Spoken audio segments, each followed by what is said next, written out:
Hello and welcome to another hour of unscripted .NET entertainment. I don't even have the script up, so I am just going totally by memory.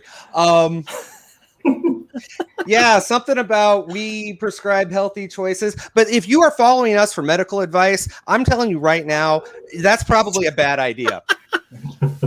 Yeah, don't do that.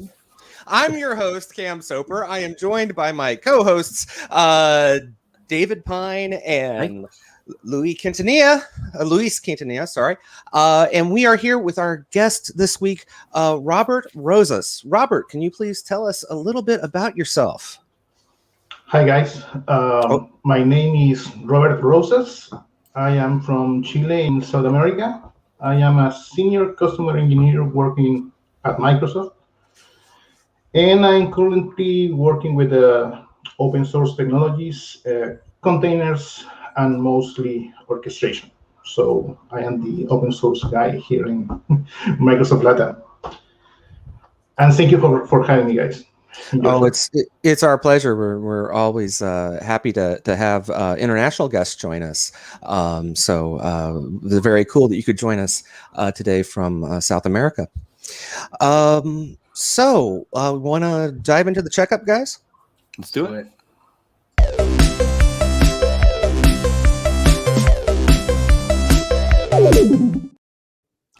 What do we got this week? All right, so this week it's a topic that is very applicable to the topics that Robert is going to be talking to us about. So the doc here comes to us from the .NET Microservices DevOps ebook, which you can get and download if you are offline, right? So you can access that here. And it's got tons of really great content around various topics, one of which is containers and building containerized applications. Luis, so real quick question for you. You mentioned, you just kind of glossed by this, but like the ebook from .NET, this is just one of many, as I understand it. And how much do those cost to anyone around the world? Like, what's the price for the ebook? It is free $9.99, so completely free to you. Free $9.99. Yes, free $9.99. So it's completely free to you, no cost at all, other than you spending a few hours looking through this. Awesome. So yeah, make sure to get that. Let's see here. So the topic is, or this doc is called Build ASP.NET Core Applications Deployed as Linux Containers into an AKS or Azure Kubernetes Service / Kubernetes Orchestrator. And up here, you're going to see a lot of the benefits of why you might want to use Azure Kubernetes Service. So Azure Kubernetes, for folks who have deployed their own sort of clusters, can be a little bit hard to manage and difficult to get started with. So AKS or Azure Kubernetes Service makes that service managed and makes it easier for you to basically get up and running with a cluster of your own. So there's a lot of benefits that are highlighted here. Now, if you wanted to have a .NET application and you wanted to deploy it, first of all, containerize it and then deploy it to one of these Kubernetes clusters, one of the ways that you can start off is just like you would with any other application, building an ASP.NET Core app. And one of the things you want to make sure that you do, if it's the first time or it's an application that you're just starting off with, you want to make sure that you enable the Docker support, right? So that's an option that you can have here. Or if you already have an existing project, you want to be able to just right-click into the project itself and just add Docker support as shown here, right? So this particular application, you're going to have an option, or just with any, you have an option to deploy either to Linux or Windows. In this particular case, it's deploying to Linux. And Robert's going to talk to us a little bit more about how to make this process better and improve when you deploy your applications to Linux containers. Let's see here. So in this case, the application actually has two. This solution has two projects. One is a web API, which is your backend, and then you have a front end to display the application. Now, when you have two applications, or multiple applications for that matter, it often helps to orchestrate that, right? So that the services can know how to talk to each other and communicate. And one of the things that you can, that Visual Studio gives you is this ability to add container orchestrator support. Now, I believe by default, what it uses is Docker Compose. And Docker Compose provides you with a really easy and quick way to get started orchestrating and having these services communicate with each other. And the way that a file, the YAML file, which is a format that's used to sort of define your Docker Compose orchestration jobs, Looks something like this. Yep. So I just want to hop in here with a confession. Yep. Like my Docker Compose files are all I just have like one that I've copied and pasted like 18 times and I just modify it. So yeah, I had no idea that Visual Studio could generate a Docker Compose file. Yeah, absolutely. And it should be as easy as right click add container orchestrator support. So that's pretty cool. Yeah. And you're not alone there. I certainly am guilty of doing that same thing, just copy paste. And just edit as I need. This would I'd be afraid to write my own YAML file though, because like the spacing and like the concerns with it being correctly parsed are just too great. Yeah, totally. And I believe does the docs extension provide YAML support? I believe it does, right? Yeah. Isn't there like isn't it like the YAML extension from like Red Hat or somebody? Yeah, I'm not sure. Yeah. Yeah, so you hopefully you can get some help there, but that's definitely a concern. You want to make sure you get the spacing just right, otherwise your application just won't deploy. So this is just for local testing, right? If you want to, while you of course could deploy your application using Docker Compose, in this case it's being used more for local testing, right? You can see hitting the F5 key sort of gets you started with that debugging. And running the application locally. And what you should see at the end of that is this front-end application, which is backed by your web API backend.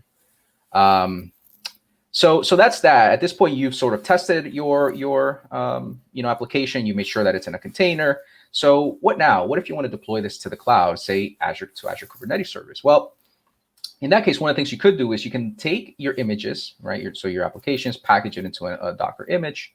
And you can register it in Azure Container Registry. For folks who may be more familiar with Docker Hub, right? This is just a place where you can store your container images, right? Except that now with the Azure Container Registry, you have permissions and all these other benefits for managing your container images inside of Azure. And that process is fairly straightforward. Using the Azure CLI, you run a few commands to create your registry. You go ahead and create your application, you tag it just like you would with any other image, and then you go ahead and you upload it to Azure Container Registry.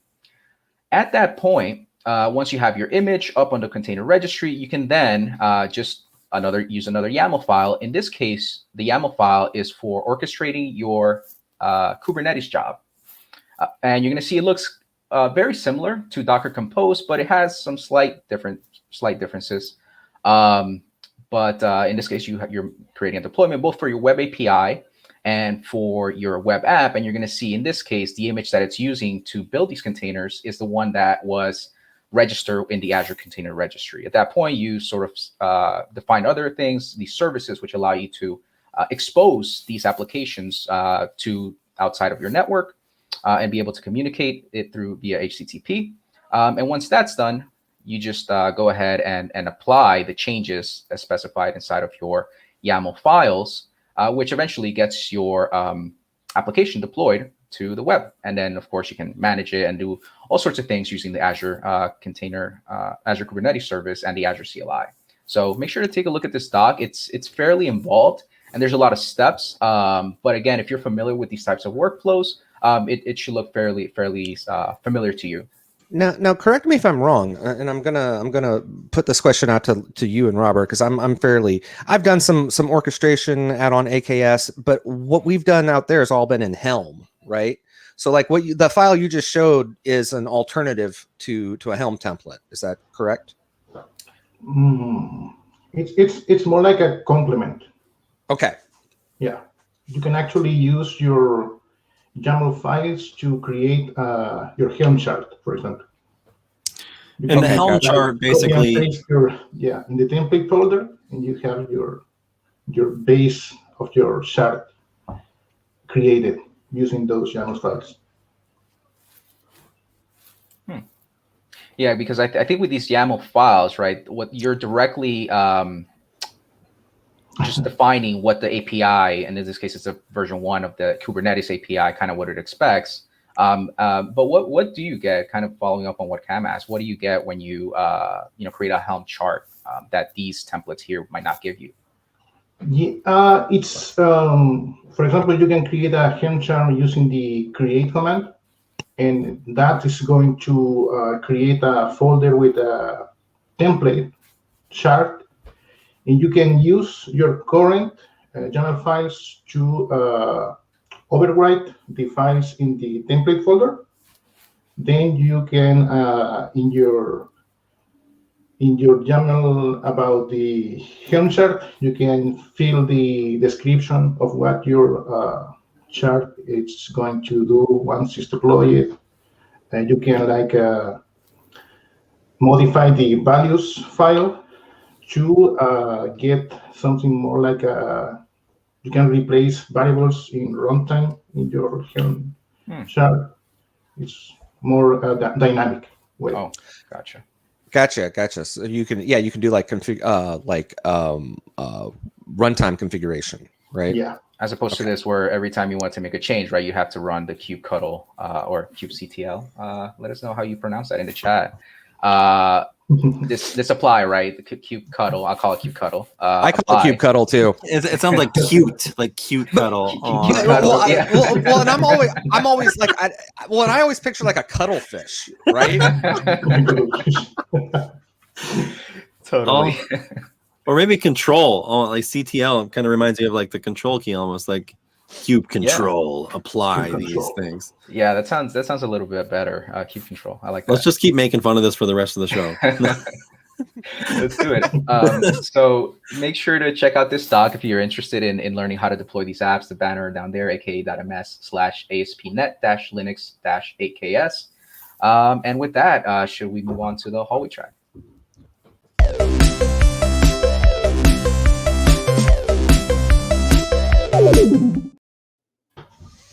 So our guest this week again is Robert Rozas.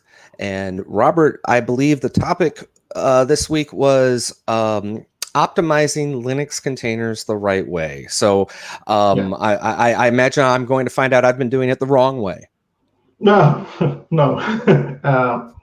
I have like a little presentation, like a kickstart about what containers are and that kind of stuff. Sure. Yep. Go for it. This is your floor, my friend. Okay. So basically, I'm going to start with why we are using containers now in order to build our software. And it's basically because it's going to make our life easier. Yeah. Okay. It's going to provide us with an agile way to create application that are going to give us portability. We are going to be able to move those applications from our dev machine to registry, like Luis said, about the density of these applications versus a virtual machine, for example. In the demo that I'm going to show, we can have a full .NET Core application container with a size of 100 megabytes, for example, versus a virtual machine that it has the whole OS. It's more bigger in size, right? And also, it's going to provide you with an easier way to scale that application, to have multiple instances running on parallel with a simple command. Because you can just duplicate it and create more instances, right? Yeah. For example, when we do that in the old way, and we want to scale the application, we have to create a copy of the virtual machine. And just copying the virtual machine is going to take us like 30 minutes, 1 hour, depending on the size of the virtual machine. And that it's very expensive. We need to get used to work with a more agile mindset. So the benefit of using containers is basically you are going to be able to run your application or create your application for targeting any OS, like in the documentation that the guys showed us about how you can add that support from Visual Studio, and you can choose the target OS. The same way, you can run these containers on-premise, in your dev machine, on the cloud. Basically, any kind of application but more oriented to microservices, and in using any language or tech stack that your team or company is using. For example, .NET, Node.js, PHP, Ruby on Rails, Java. In the way that people are starting to create these applications is using a microservices approach. Basically, in the old days, you have this giant application, this monolithic, that was composed of multiple modules. For example, you have the user logic, the inventory logic, the business logic, all together in the single application. So with microservices, basically, we are tearing that mega application apart and just running each module separately in a way that is going to be independent and decoupled from each other. So if microservices dies for any reason, it's not going to compromise the whole your whole microservices architecture. It's not going to so Robert, yeah.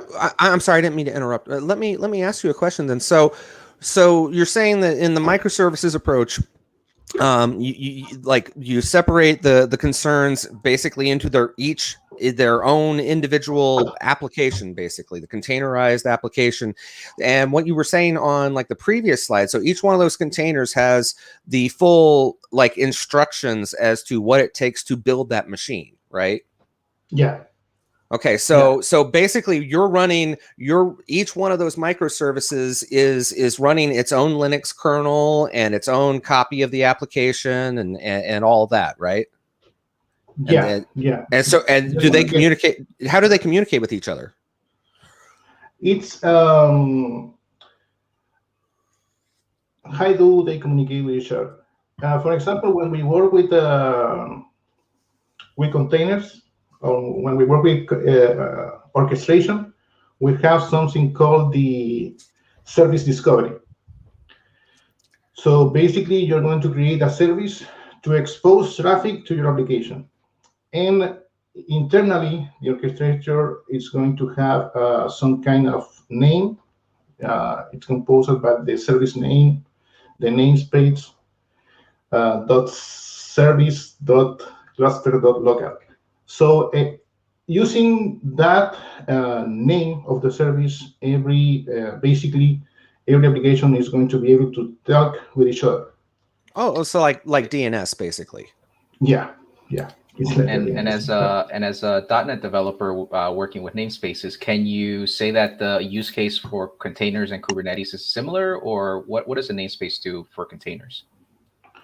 A namespace is basically a way when you're going to group applications in your cluster in order to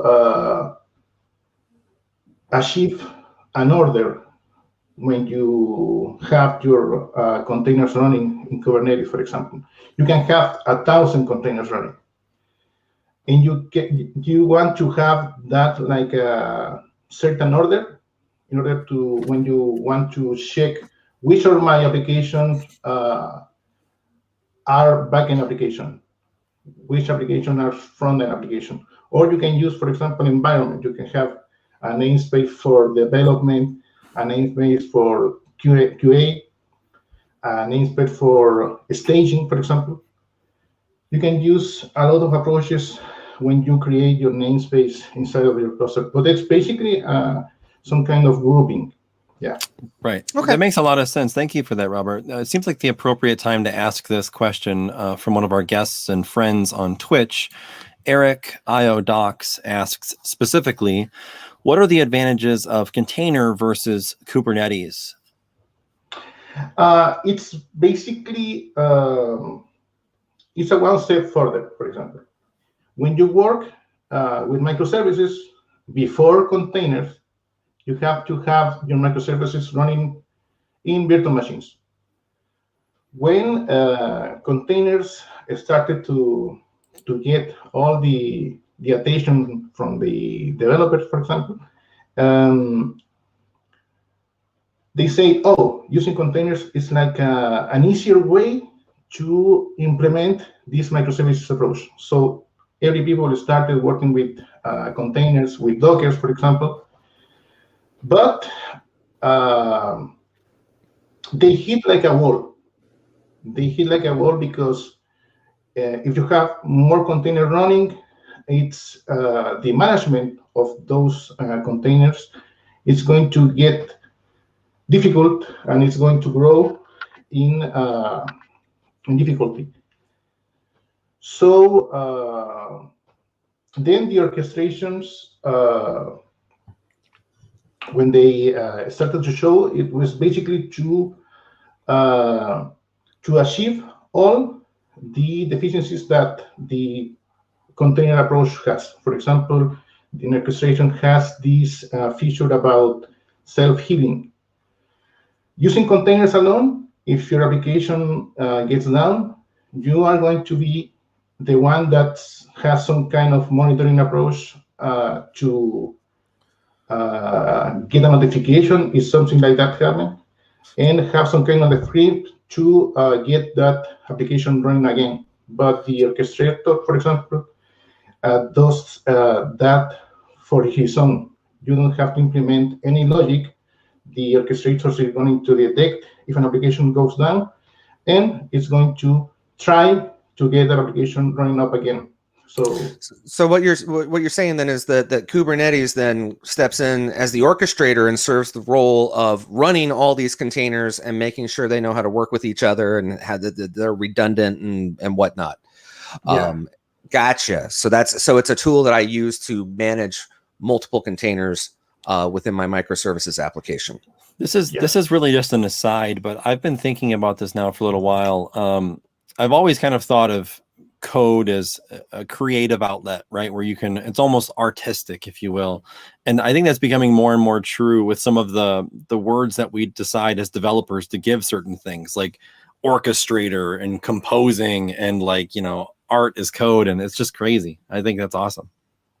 That's an aside. No. It's a good observation. It seemed a little out of nowhere, but it's a good observation. Talking about, orchestrators and composing things. I don't know. Just a thought.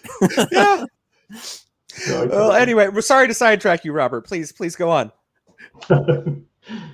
So basically, containers, it's the technology that it's going to help you to implement this microservice approach in the right way. So what is a container? It's like I can say that the container is some kind of evolution about a virtual machine, for example. It's a way to wrap your application into its own isolated box. Basically, you're going to have a base operating system that is going to wrap all the application code and dependencies, and it's going to create this kind of packet, like a binary. It's when the Linux movement started to grow, you can have these live CDs that you can plug into your computer, and you can try the operating system without installing. Right. This is very similar. It's very similar, and you get this binary, and it's going to have a very small footprint. Also, when you run this container, it's going to run in its own isolated process, and you can limit the amount of resource that this application is going to use, for example, memory, CPU. The technology that wins like the containers wars in that time was Docker. Docker, it's basically a company that open sourced this software to build and manage your containers. And like I said before, these tokenized apps can run anywhere on anything. You can run in your machine, in the cloud, on-prem. So it's really awesome. This Docker software is composed by two big parts. One is the Docker daemon. It's basically the host, the container host. It's a set of software instruction that is going to allow us to run a container using this Docker daemon. And we have the Docker client. The Docker client is going to be our interface with this Docker daemon. So basically, any instruction that we write in the terminal, for example, Docker run, Docker build, is going to communicate with this Docker daemon. This Docker daemon has his own REST API. So basically, the client, what it does is every instruction that you write, it's going to translate that instruction into a payload to this REST API. And this Docker daemon is going to be the one that is going to provide all the functionality to build, run, or distribute these containers. So in this case, you mentioned that there's a layer of a REST API, and typically you might use the CLI, Docker CLI, to interact with your daemon. But if I wanted to have a more of a UI, right, because it's just a REST API, I could build a UI on top of that to make it prettier. Or, does that exist already? Some sort of UI to interact with the backend? Yeah. You have, like, for example, I have installed Visual Code extension that acts as a UI to interact with the Docker host. Nice, thanks. Sounds like the dog has an opinion. Options. It sounds like the dog has an opinion.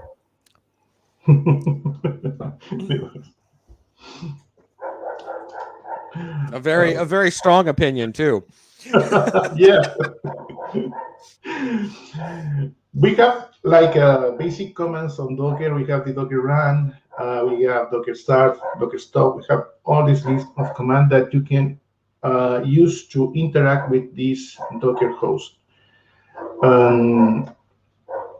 You can also have like some kind of interface, a graphical user interface to interact with your host, or use an extension. For example, I use a lot of Visual Studio Code, and I have the Docker extension.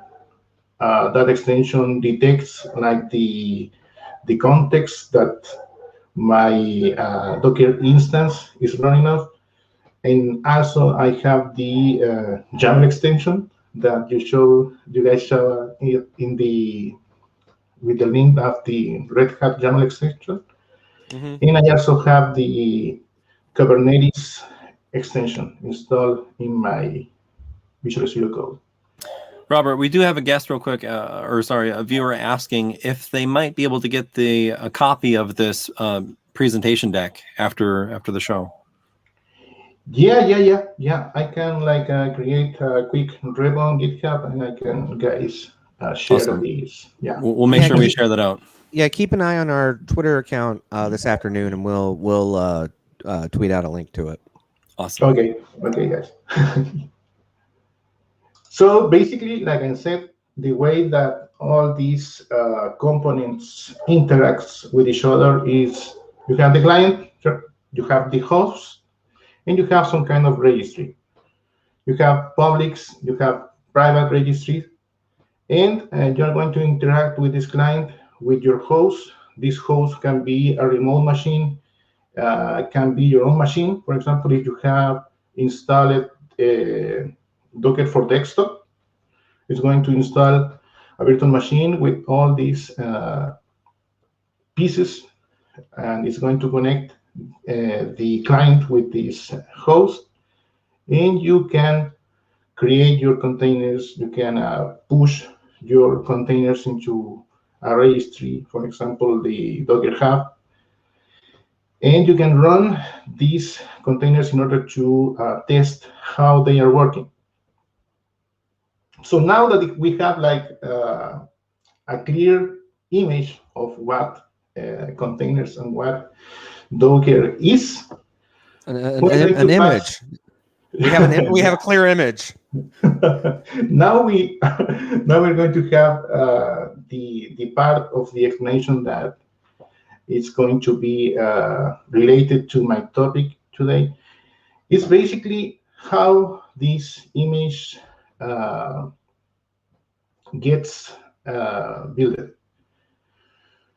So basically, this Docker image are going to get built based on something that we can call, it's a file, some kind of recipe called Dockerfile.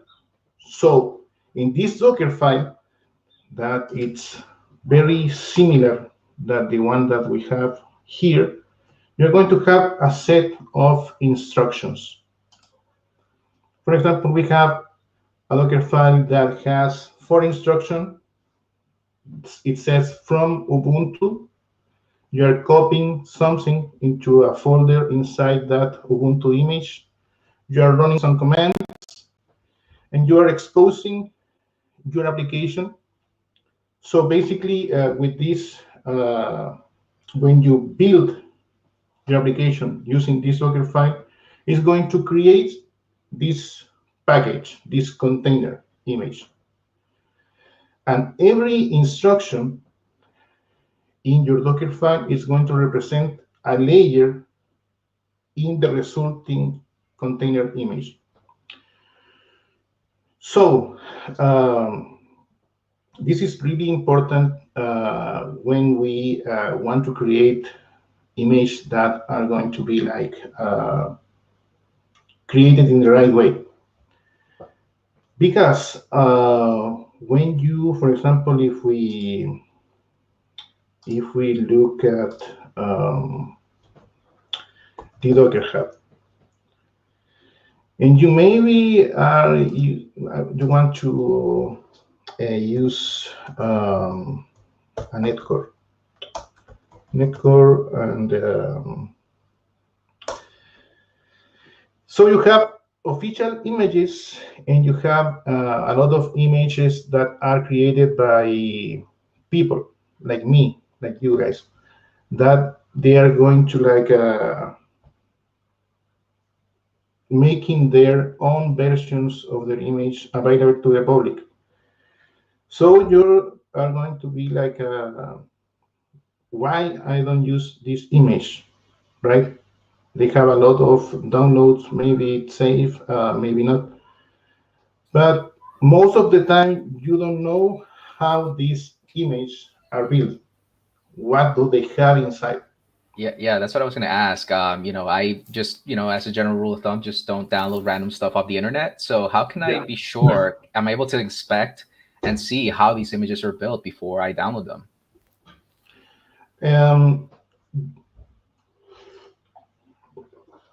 That is what I want to show you guys. I have like a couple of tools that are going to give us like an inspection of those images, and I'm going to show us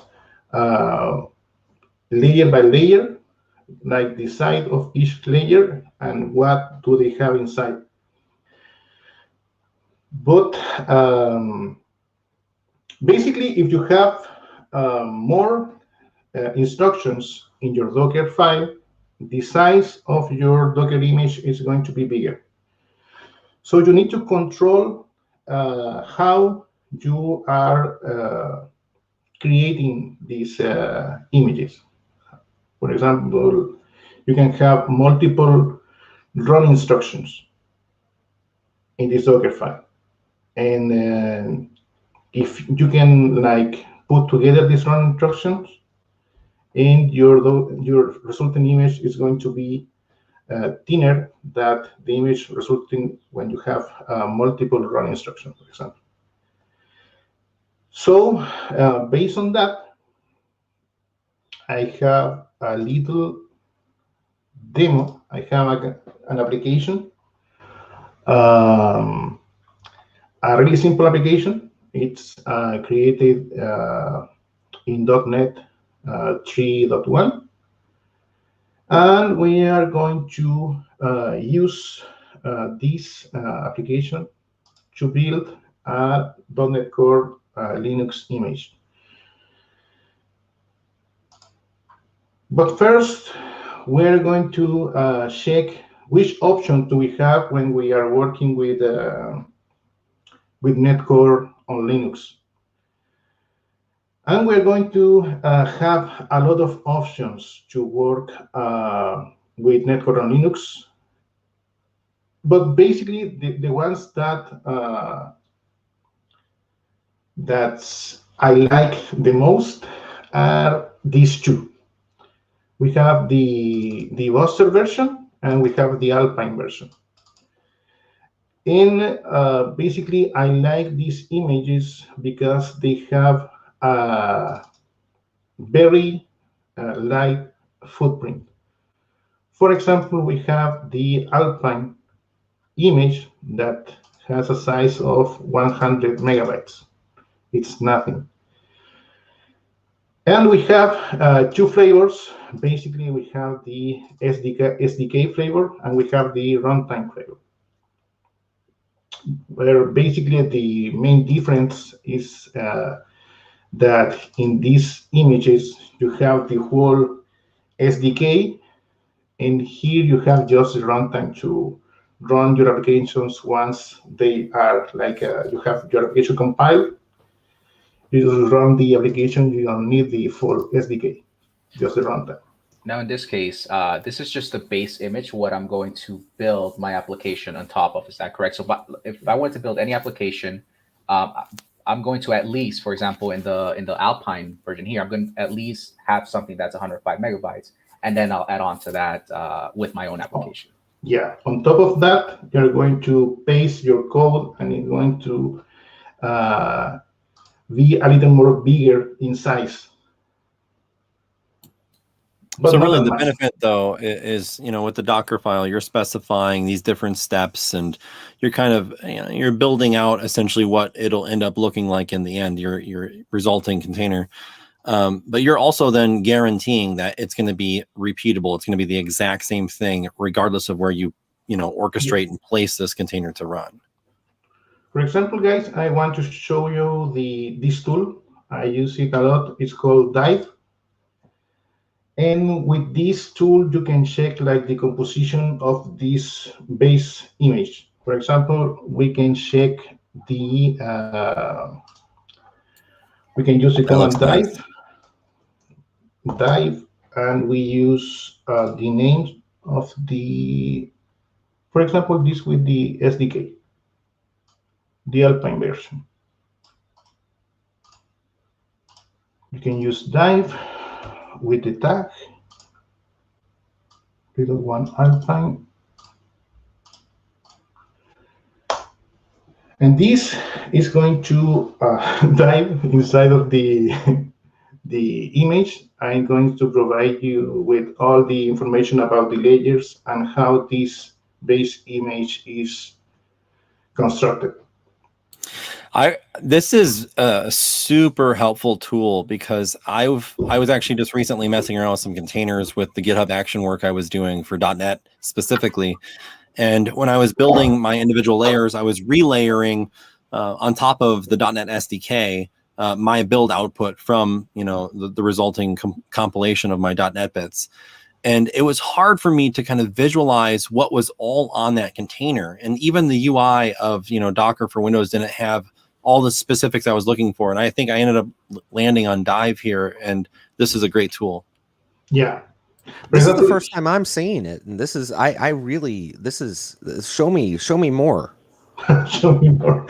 For example, here we can check like each one of the layers of this base image, and we can check, for example, these two layers, the layer with the .NET version, where they do wget to get this file.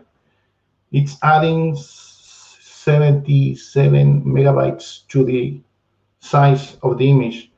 And also the .NET SDK. So basically, these two download instructions are adding to that image size. And the other important thing that you have here is these image details. You have, for example, this total image size, the potential wasted space, and the score of your image efficiency. So this has a 99% score, so it's a very high score. This image is like built in the right way. So you can have this. You can go for every one of the layers, what every one of the layers does. And it also is going to show you in these details if you have a chance to improve your image. You can do this. You can use dive with a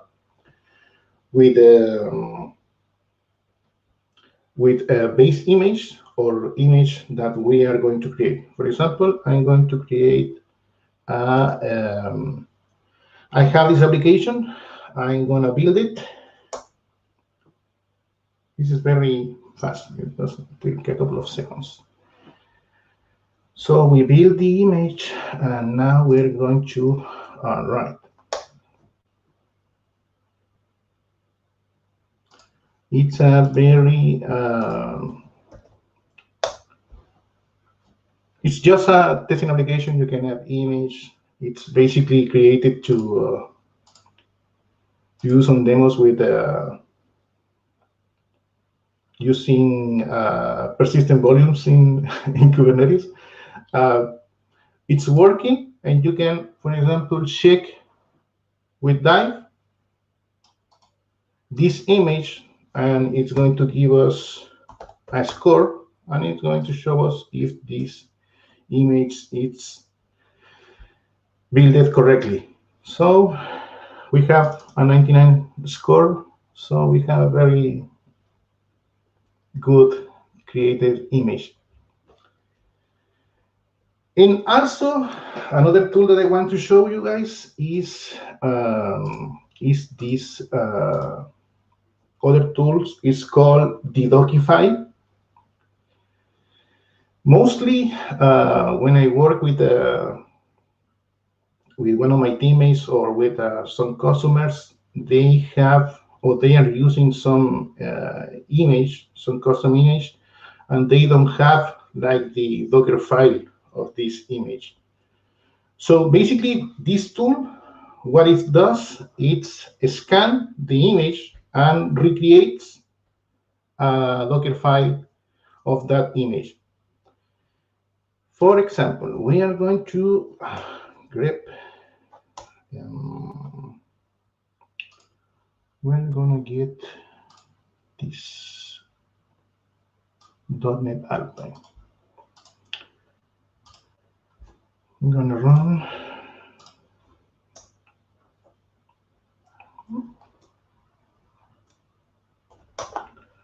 We're going to check a newly created image. We're going to get the image ID.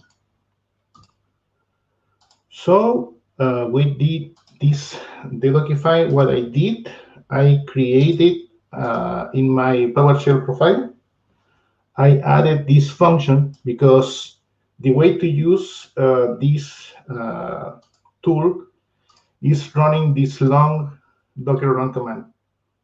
So I didn't want to do that, so I created a function that you only pass the image ID param, and then I created an alias to this function. So I can do image to Dockerfile. I pass the ID of the image. And this is going to show us, for example, this image, this Dockerfile sample. And if we can see the original Dockerfile, they are very, very similar. Alpine 3.1. We have these environment variables. We are exposing netcore upload demo DLL. It's very similar, and it's going to give you guys a way to get some clues about how these images were built or constructed, even if you don't have this Docker file, if you only have the image. So if you pull an image from your Docker Hub, you can check with Dive or with this script the an approximated Docker file for those images in case that you don't have it.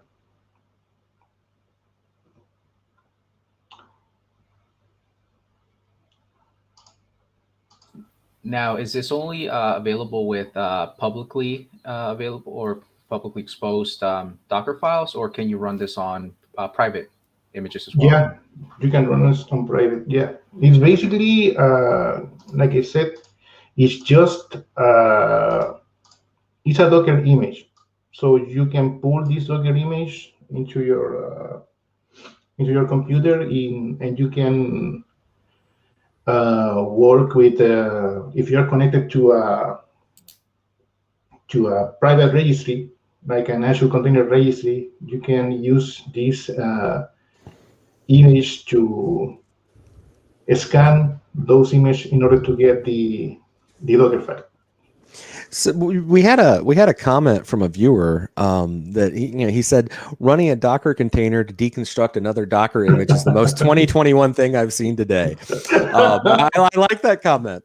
And to that point, after I discovered Docker, I all of a sudden became this type of person who, like, I might want to use this tool, but if it's available in a Docker container, I'm at least going to try it, right? I've got a little server that I'm running Docker on that I just, whatever piece of software strikes my fancy, if it's available in a container, sure, I'll run it as a container. Let's see what this thing does. Yeah. Basically, right now the world is running on containers. Basically, if you use, for example, GitHub Actions, you can create your own actions based on container images. So it's really cool.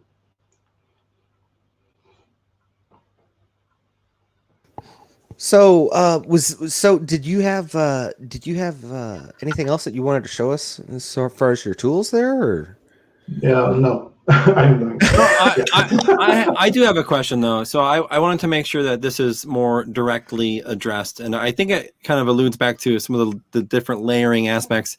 So the theme of the show is really to optimize .NET apps for Linux containers. And is that really just the fact of being aware of how everything's kind of put together and looking at different, so I'm not really familiar with Alpine. So can you go a little bit more into that? Is it just like a trimmed down version, or like what does that really mean versus some of the other SDKs and whatnot? It's basically with Linux, you have a lot of flavors of Linux. And the way that the OS is constructed, it's really easy to trim that OS down to the minimal pieces to make that OS work. So Alpine is one of the cleaner and more user-friendly version of Linux that you can have. Okay. For your container image, and they have a very little footprint on size.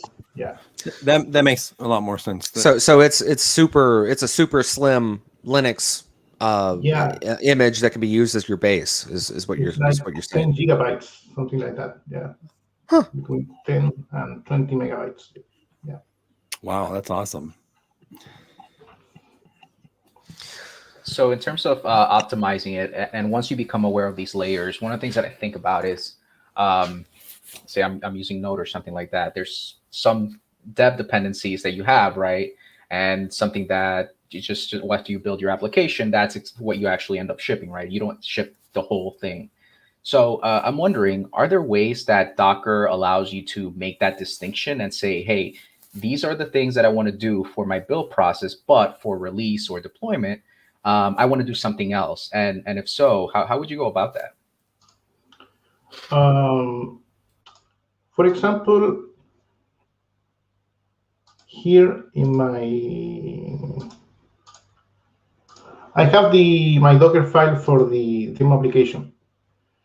You can do like some kind of multi-stage build. You can use one stage to compile your application, and you get the result from this stage, and you use it like an input for your publish base image.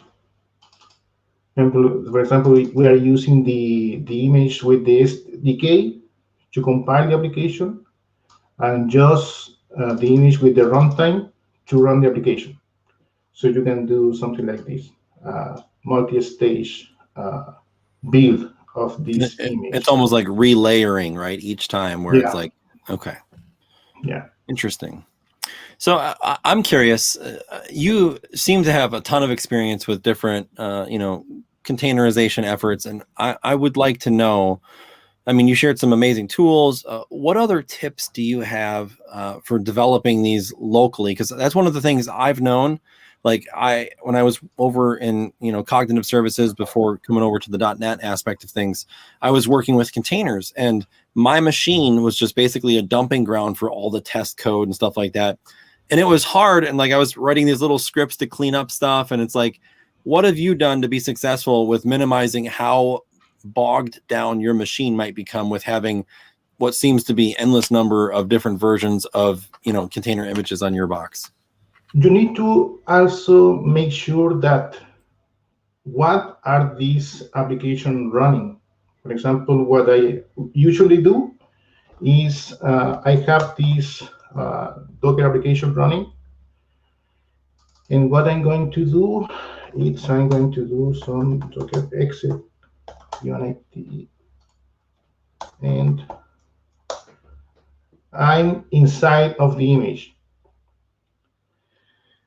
And what I do, it's I run, for example, these commands, apk info, and it is going to show you a list of what services are running together with your application. These are the services that are installed in this Alpine image. We have crypto libraries, we have BusyBox, some tools for compressing files. So you need to get used to this command to not just take this base image, put on your application, and run it, and that's it. No, you have to take the effort to make sure what it's running inside of this base image together with your application. For example, maybe I don't need zlib, or I don't need an SSL client. So I can uninstall those packages from this Alpine distribution, and I can get a thinner version of this Alpine-based image.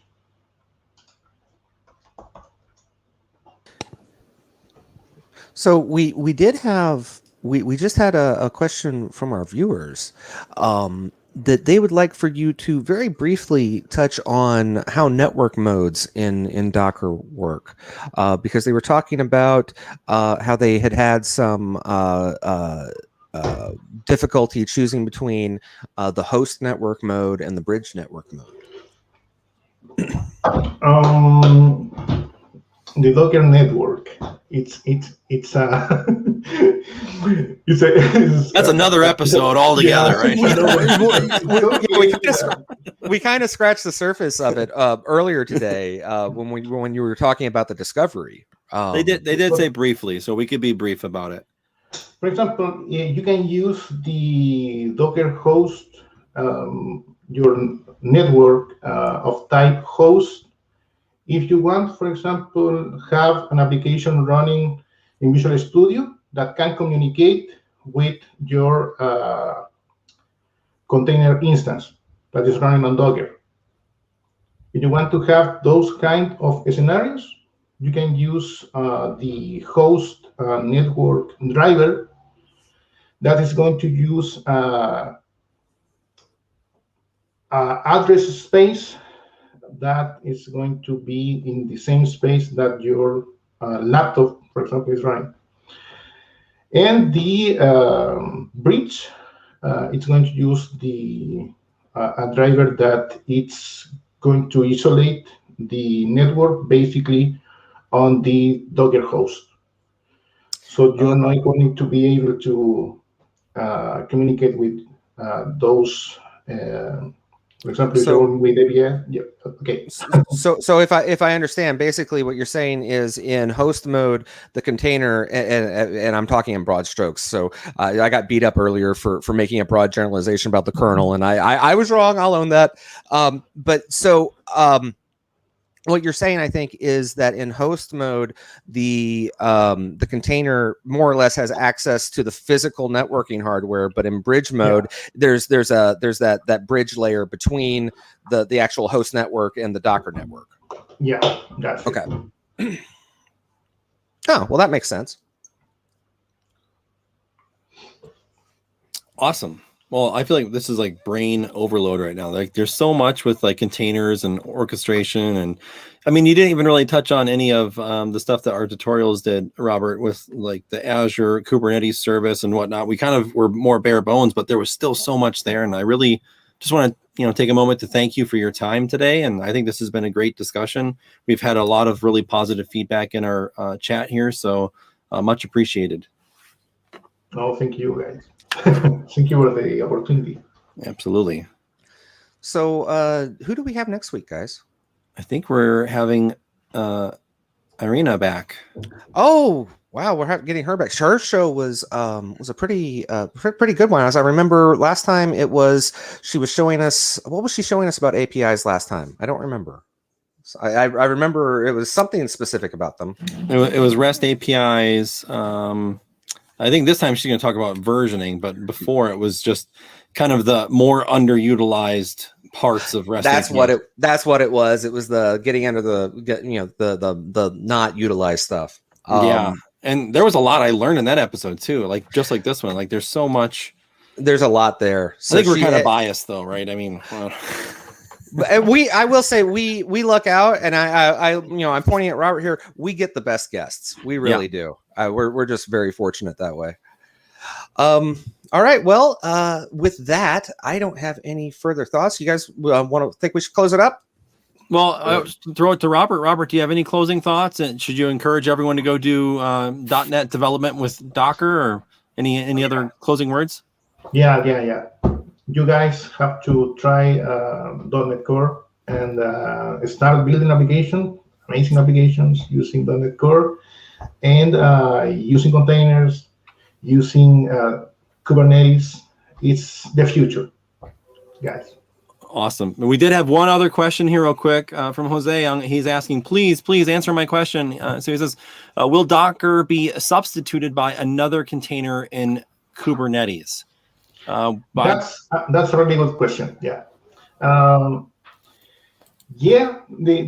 short answer is yes. It's going to basically, because in Kubernetes you have like the whole Docker product running, and it's not optimal. So basically, what they are doing now, they are getting just the part that runs containers. It's called Containerd, to substitute the whole Docker package in your orchestrate. So would the Docker file stay the same? It's just the platform that the image is running on. Is that what would be different? It's all the same. It's just something internal to Kubernetes that is going to change. That is not going to affect any of the people that is working with Docker right now.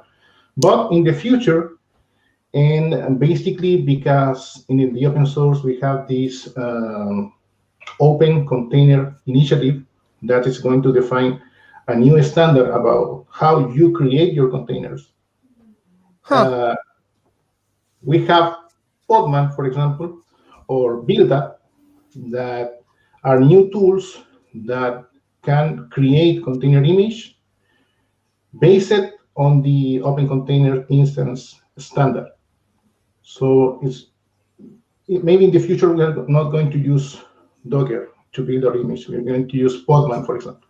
But it sounds like the transition won't be too hard. No, it's not too hard. Basically, you can run every command from Podman. You can create an alias, for example. You can use the same command from Docker on Podman. So it's going to be transparent. Good to know. Awesome. All right. Well, with that, then I guess we can wrap it up, and we will see everybody next week with Irina Skirtu talking about API versioning. Have a good week, everybody, and happy Monday. Take care, friends. Good. Bye. Bye, guys.